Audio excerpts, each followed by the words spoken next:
फुलंब्री शहरातील ग्रामदैवत आणि हिंदू मुस्लिम एकतेचे प्रतीक मानल्या जाणाऱ्या हजरत सय्यद जमाल शाह वली दर्गा शरीफ येथे यंदाचा उर्स शरीफ 5 ते 9 फेब्रुवारी दरम्यान विविध धार्मिक आणि सांस्कृतिक कार्यक्रमांसह मोठ्या थाटामाटात साजरा करण्यात येणार आहे। ही माहिती फुलंब्री येथील उर्स उत्सव व नियोजन समितीने दिली आहे। उर्स शरीफच्या कार्यक्रमाची सुरुवात 5 फेब्रुवारी रोजी संदर शरीफ आणि मैफिले समा या धार्मिक संगीत सोहळ्याने होणार असून 6 फेब्रुवारी रोजी मुख्य उर्स शरीफचा पवित्र सोहळा पार पडणार आहे। तसेच भाविकांसाठी विशेष आकर्षण म्हणून 8 आणि 9 फेब्रुवारी रोजी सायंकाळी ठीक 7 वाजल्यापासून भव्य कव्वालीचे कार्यक्रमाचे आयोजन करण्यात आले आहे।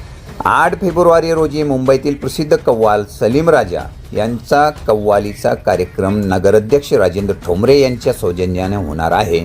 तर 9 फेब्रुवारी रोजी महाराष्ट्रातील सुप्रसिद्ध कव्वाल शाकीर जाकीर उड्डणगाववाले यांचा कव्वाली कार्यक्रम उपनगराध्यक्ष जमीर पठाण यांच्या सौजन्याने आयोजित करण्यात आला आहे। उर्स दरम्यान संपूर्ण दर्गा परिसर CCTV कॅमेऱ्याच्या कडक निगराणीत ठेवण्यात येणार असून भाविकांच्या सुरक्षिततेसाठी विशेष व्यवस्था करण्यात आली आहे। यंदा पहिल्यांदाच उर्स शरीफ निमित्त भाविकांसाठी YouTube लाईव्हच्या माध्यमातून ऑनलाईन जियारत आणि दर्शनाची सुविधा उपलब्ध करून देण्यात येणार आहे।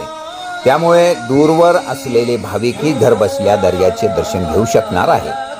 तसेच उर्स शरीफसाठी येणाऱ्या भक्त भाविक व्यापारी आणि दुकानदारांसाठी नगरपंचायत व आयोजक समितीमार्फत आवश्यक सोयी सुविधा पुरवण्यात येणार असल्याची माहिती आयोजकांनी दिली आहे। श्रद्धा, शांतता आणि सौहार्दाचा संदेश देणारा फुलंब्रीचा उर्स शरीफ हा केवळ धार्मिक सोहळा नसून हिंदू मुस्लिम एकतेचे जिवंत उदाहरण ठरत आहे।